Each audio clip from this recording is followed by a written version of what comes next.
And viewers अस्सलाम वालेकुम। ये ट्रिग्नोमेट्री का लेक्चर नंबर 3, इसके साथ आपका अपना न्याज दर्स हाज़िर है। और वीडियोस को जो है ना वो आखिर तक देखना, उसको लाइक करना, बेल आइकन को दबाना, जैसे हर आपको जो है ना वो मैथमेटिक्स का लेक्चर जो है ना वो मिलता रहे। तो डियर, ट्रिग्नोमेट्री में द फंडामेंटल और बेसिक आइडेंटिटीज़ ऑफ ट्रिग्नोमेट्री के बारे में हम डिस्कस करेंगे। तो फंडामेंटल और बेसिक आइडेंटिटी ऑफ ट्रिग्नोमेट्री में जो हम हल करेंगे तो इसके लिए पाइथागोरस थ्योरम यूज़ होगा। इसलिए इन फंडामेंटल आइडेंटिटीज़ का एक और नाम है पाइथागोरियन आइडेंटिटीज़, यानी फंडामेंटल और पाइथागोरियन आइडेंटिटीज़।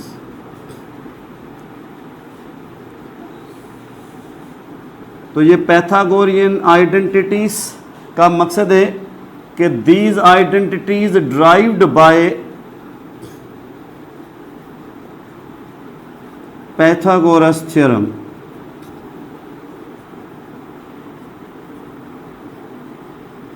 अपने पास एक राइट एंगल ट्रायंगल है।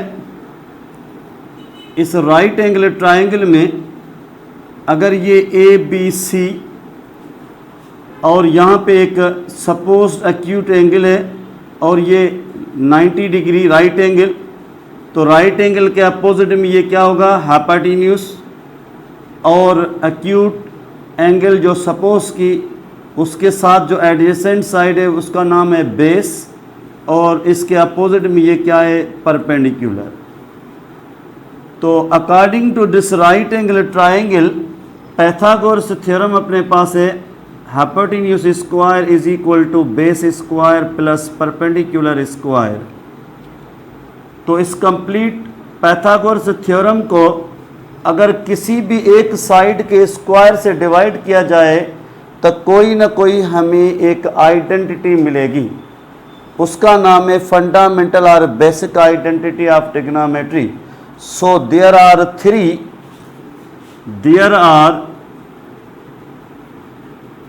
थ्री बेसिक यानी फंडामेंटल आइडेंटिटीज़। उन 3 बेसिक और फंडामेंटल आइडेंटिटीज़ को कैसे हल करें, बाय द पाइथागोरस थ्योरम। यानी नंबर 1, अगर डिवाइड बाय एच यानी हाइपोटेन्यूस स्क्वायर किया जाए तो we get perpendicular upon hypotenuse, base upon hypotenuse whole square, और ये परपेंडिकुलर अपॉन हाइपोटेन्यूस इसका भी whole square is equal to 1, क्योंकि ये हाइपोटेन्यूस स्क्वायर दोनों डिवाइड। तो ये एक ट्रिग्नोमेट्रिक रेशो बन गया। क्या, इसका base upon hypotenuse it means cos square, और ये एंगल थीटा है। जो यहाँ पे सपोज्ड एक्यूट एंगल होगी ना वो यहाँ पे रखी जाएगी, थीटा, अल्फा, एक्स वगैरह। और ये परपेंडिकुलर अपॉन हाइपोटेन्यूस ये क्या है, एक और ratio is called sine square, और एंगल वही सेम इज इक्वल टू 1। तो आप नोट करना कि इन दोनों में ये सेम एंगल है। तो ये फर्स्ट फंडामेंटल और बेसिक आइडेंटिटी ऑफ ट्रिग्नोमेट्री कहलाएगी। और अगर यहाँ पे 30 डिग्री, यहाँ पे 30 डिग्री, फिर भी ये 1 रहेगा। साइन स्क्वायर ये 90 डिग्री है और साइन स्क्वायर ये भी 90 डिग्री है, फिर भी 1 होगा। लेकिन इन दोनों में ये एंगल जो है ना वो सेम रहेगी। फ़र्ज़ कीजिए ये एक्स है, ये वाई है, ये अल्फ़ा है, ये बीटा है, तो इनका सम कभी 1 नहीं होगा, क्योंकि दे आर डिफरेंट एंगल्स। तो ये फर्स्ट फंडामेंटल आइडेंटिटी अपने पास है। अगर इस फर्स्ट फंडामेंटल आइडेंटिटी को इस तरीके से लिखा जाए, sine square theta is equal to 1 minus cos square theta, या इसको लिखा जाए cos square theta is equal to 1 minus sine square theta. तो इन दोनों कंडीशन में क्या हुआ, ये डिडक्शन हो गई। यानी इसको हम डिडक्शन कहें या इसका नाम रखें कोरोलरी, यानी इससे गेटिंग रिजल्ट, हासिल नतीजा, ये कोरोलरी बन गई। यानी ये फर्स्ट फंडामेंटल आइडेंटिटी हमने ड्राइव की बाय पाइथागोरस थ्योरम। फिर इस आइडेंटिटी में आपने देखा दोनों एंगल सेम। फिर जब इनमें से किसी एक को रिप्लेस किया 1 की तरफ, तो they are two corollaries from this first fundamental identity. Similarly second fundamental identity जो है वो किस तरीके से फाइंड की जाए, उसी पाइथागोरस थ्योरम को अगर डिवाइड बाय बेस स्क्वायर किया जाए, इस तरीके से बेस स्क्वायर, तो क्या होगा, ये बेस स्क्वायर दोनों कैंसिल, वी गेट 1। ये base upon perpendicular, it means tan square theta is equal to ये हाइपोटेन्यूज अपॉन बेस, ये जो है ना वो इस बेस अपॉन हाइपोटेन्यूज का रेसिप्रोकल बन गया, इट मीन्स ये सेक स्क्वायर थीटा। तो इसको 1 plus tan square theta is equal to sec square theta, इसका नाम भी क्या है, इज सेकेंड फंडामेंटल आइडेंटिटी और पैथागोरियन आइडेंटिटी ऑफ ट्रिग्नोमेट्री। अगर इस फंडामेंटल आइडेंटिटी को इस तरीके से शिफ्ट किया जाए तो we get sec square theta -1, ये इससे एक कॉरोलरी मिल गई। अगर फ़र्ज़ कीजिए अपने पास ये सेक स्क्वायर थीटा है और टेन स्क्वायर को इस तरफ शिफ्ट किया तो we get 1 is also corollary of second fundamental identity.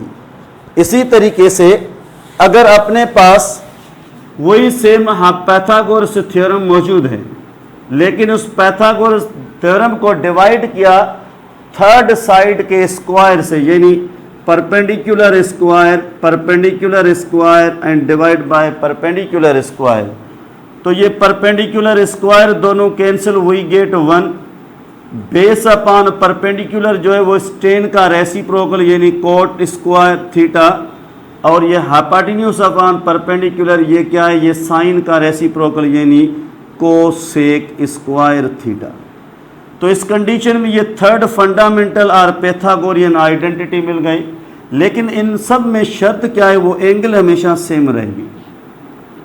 तो अगर इसको डिडक्ट किया जाए, रिप्लेस किया जाए, तो क्या होगा, ये cot square theta is equal to cosec square theta -1, या ये अपने पास cosec square theta minus cot square theta, तो ये 1 रहेगा।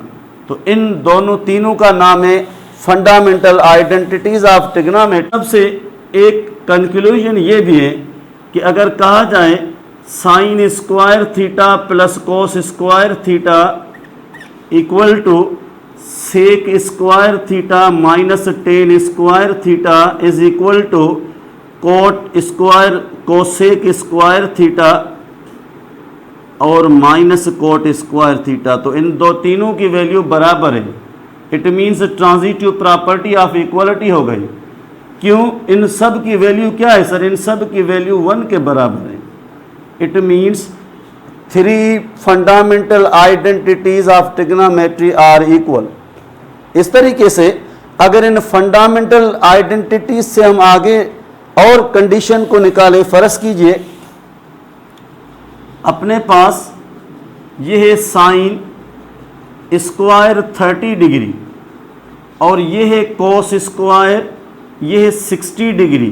तो इन दोनों में एंगल सेम नहीं है। जब एंगल सेम नहीं है तो इन दोनों का आंसर जो है ना वो कभी 1 नहीं आएगा, क्योंकि साइन 30 डिग्री इट मीन्स इसकी जो रिजल्ट आएगी वो रिजल्ट जो है ना वो होगी 1/2 का होल स्क्वायर, और ये जो cos 60 है इस cos 60 की वैल्यू भी आएगी 1/2 और होल स्क्वायर। यहाँ पे इंपॉर्टेंट पॉइंट है कि ये यहाँ पे 30 डिग्री है और यहाँ पे 60 डिग्री है, तो 30 डिग्री प्लस 60 डिग्री इन दोनों का सम क्या होगा, ये 90 डिग्री। तो इफ 2 एंगल्स का सम 90 डिग्री बन जाए, दे आर कॉम्प्लीमेंट्री एंगल्स। तो साइन के साथ 30 है और कॉस के साथ 60 है, तो 30 इज कॉम्प्लीमेंट एंगल ऑफ 60 और 60 is complement of angle of 30 है। तो साइन और cosine are complement of each other.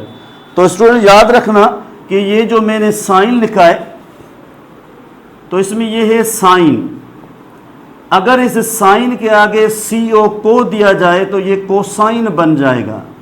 तो साइन के आगे को CO इट मीन्स कॉम्प्लीमेंट्री बन गया। तो याद रखना अगर लिखा जाए साइन 90 डिग्री माइनस एंगल यानी थीटा या अल्फा, तो इस कंप्लीट की जो रिजल्ट आएगी ना वो क्या होगी, ये साइन नहीं होगी, साइन का कोसाइन रेशो बन जाएगा, ये कोसाइन बन जाएगा, यानी यहाँ पे कोसाइन और ये थीटा, तो शॉर्टली हम इसको लिख सकते हैं कोस थीटा। सिमिलरली अगर ये कोस इस तरफ है और ये 90 डिग्री माइनस थीटा, तो कोस से CO हटाओ तो ये वापस साइन थीटा बन जाएगा।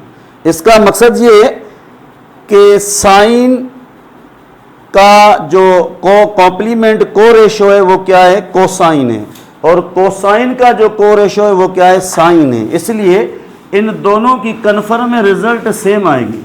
अब सवाल है कि 1/2 का स्क्वायर 1/4 और 1/4 एलसीएम होगी 4, तो ये 1 और 1 2, 2 1 जा 2, 2 2 जा 4। आपने देखा कि इन सब की जो रिजल्ट है ना वो कंप्लीट रिजल्ट 1 नहीं है, लेकिन कोई और रिजल्ट जरूर है। सवाल ये कि ऐसे क्यों, इसलिए कि 30 degree and 60 degree are not same angle. फर्ज कीजिए ये आपके पास 30 है और ये भी 30 है, तो कन्फर्म इसकी जो रिजल्ट आएगी वो 1 आएगी। इसका भी एक एग्जांपल लिया जाए इस तरीके से कि फर्ज कीजिए अपने पास ये है साइन और ये 30 डिग्री है, और ये कोस के स्क्वायर के साथ ये भी 30 डिग्री है, तो याद रखना ये साइन 30 की वैल्यू 1/2 का होल स्क्वायर, लेकिन कॉस 30 का वैल्यू ये सेम नहीं होगा, वो कॉस 60 का होगा, तो 1/2 होल स्क्वायर नहीं होगा, ये होगा स्क्वायर रूट 3 यानी अपान में 2 होल स्क्वायर। तो इससे रिजल्ट हमें क्या 1 मिल रही है या नहीं, 1/2 का whole square under root 3 square और अपान में 4, तो इसकी एलसीएम होगी 4, 3 और 1 4, 4 4 में cancel, yes we get 1, it means is equal to 1। ये हो गई verification of first fundamental identity. Similarly अपने पास एक और इम्पॉर्टेंट पॉइंट है, अगर यहाँ पे 10 है और ये 90 डिग्री है माइनस थीटा, तो अगर इसे 10 के आगे CO लगाया जाए तो ये इसका को रेशो बन जाएगा, इट मीन्स बिकम्स को टेंजेंट थीटा, यानी ये थीटा यहाँ पे आ गया। सिमिलरली अगर COT कोट यानी को रेशो ऑफ 10 को इस तरफ रखा जाए तो यहाँ पे जो रिजल्ट आएगी वो क्या होगी, 10 थीटा। साबित हुआ कि अगर आपके पास है 10 30 डिग्री और ये कोट है 60 डिग्री, तो याद रखना 60 और 30 का सम 90 होगा, तो 10 30 की जो वैल्यू आएगी वो कोट 60 की वैल्यू के बराबर होगी, यानी दोनों की वैल्यू 1/3 होगी। क्यों कि 10 इज कॉम्प्लीमेंट को रेशो ऑफ कोटेंजेंट और cotangent is complement ratio of tangent, इसलिए। तो सेकंड फंडामेंटल आइडेंटिटी अपने पास है 1 + 10 square theta is equal to sec square theta. इन दोनों की भी एंगल सेम है।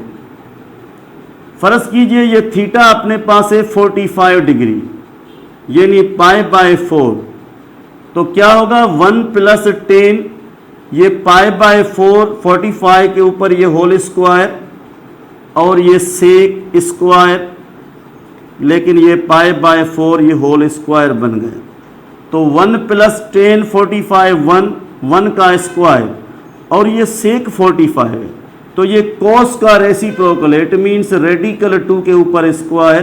तो याद रखना दोनों लेफ्ट राइट बराबर। ये बराबर क्यों है, इसलिए यहाँ पे और यहाँ पे एंगल सेम है।